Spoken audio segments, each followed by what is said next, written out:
Okay, तो इससे पिछले वीडियो में आपने देखा कि अंडरस्कोर अंडरस्कोर नेम नाम के वेरिएबल की क्या इंपॉर्टेंस होती है।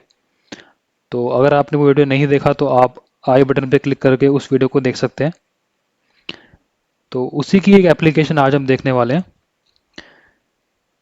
तो मैं आपको डायरेक्टली प्रैक्टिकली समझाता हूँ कि हम कैसे करेंगे। तो सपोज मेरे पास एक फाइल है जिसका मैं नाम रखता हूँ सपोज मॉड्यूल 1।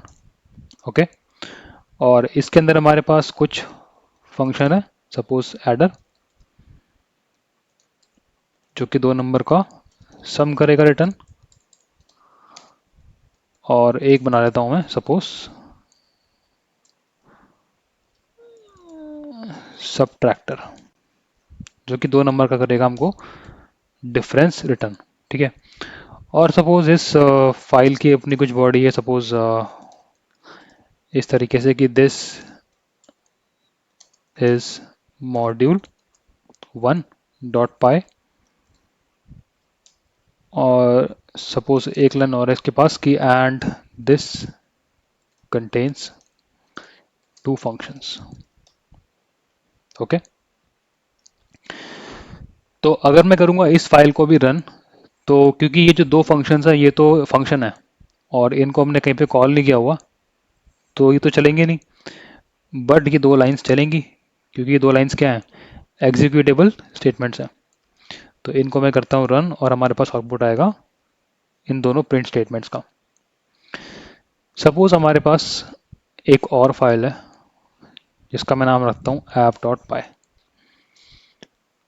और मैं एक काम करता हूँ, मैं इस फाइल के अंदर इस मॉड्यूल 1 को कराऊंगा इंपोर्ट। ओके, तो अब क्या होगा, जैसा कि हमने पहले समझा था कि जब भी एक फाइल दूसरी फाइल में इंपोर्ट होगी तो उस फाइल की पूरी बॉडी कॉपी होके दूसरी फाइल में आ जाएगी। तो ये जो इंपोर्ट मॉड्यूल 1 स्टेटमेंट है ये हो जाएगा रिप्लेस इसकी की पूरी बॉडी के साथ, कुछ इस तरीके से। ठीक है, तो उससे क्या होगा, फिर से अब फिर से देखो, ये दोनों फंक्शंस हैं और ये कॉल तो हो नहीं रहे यहाँ पे, तो ये तो चलेंगे नहीं। But what about these 2 statements, ये दोनों एग्जीक्यूटेबल स्टेटमेंट्स हैं, इसलिए ये दोनों स्टेटमेंट्स चल पड़ेंगी। तो अगर यहाँ पे हमने सिर्फ इंपोर्ट किया, तो जैसे कि हमने अभी बात करी, वो 2 स्टेटमेंट्स चल पड़ेंगे। ठीक है, और सपोज इसके पास अपनी कोई बॉडी है जिसमें हम डालते हैं this is app dot pi. Okay,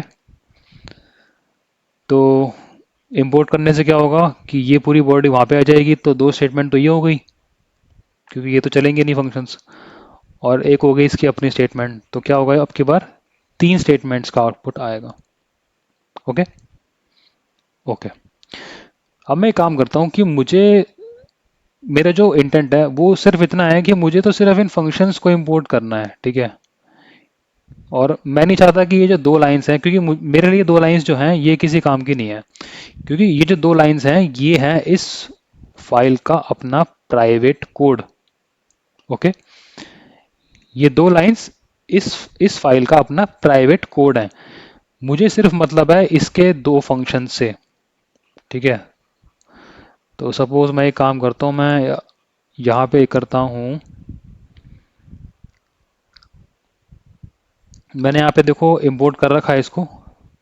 तो जैसे मैंने इसको इंपोर्ट किया होगा तो ये फंक्शंस यहाँ पे आ गए होंगे, तो मैं डायरेक्टली इनको यूज़ भी कर सकता हूँ। अब तो मैं ऐसे कर सकता हूँ कि मॉड्यूल 1 डॉट एडर सपोज 10 और 2।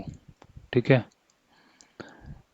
और मॉड्यूल 1 डॉट सबट्रैक्टर सपोज 20 और 15।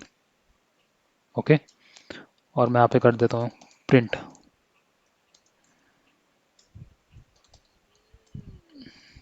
ठीक है, तो मैं क्या कर रहा हूँ, मैं इनको इंपोर्ट कर रहा हूँ। तो इंपोर्ट करने से क्या हुआ, फंक्शंस भी आ गए और ये दोनों भी आ गए। तो मैं फंक्शंस तो यूज़ कर पा रहा हूँ और ये इसकी अपनी बॉडी है, बट क्या हो रहा है कि इसके पास ये भी चल पड़ेंगे अब की बार। ओके, जो कि मैं नहीं चाहूँगा, क्योंकि ये इसका अपना प्राइवेट कोड है इस फाइल का। तो ये देखो मॉड्यूल 1 आया एंड दिस कंटेन्स 2 फंक्शंस। ये वो 2 लाइन्स है जो इसका अपना प्राइवेट कोड था।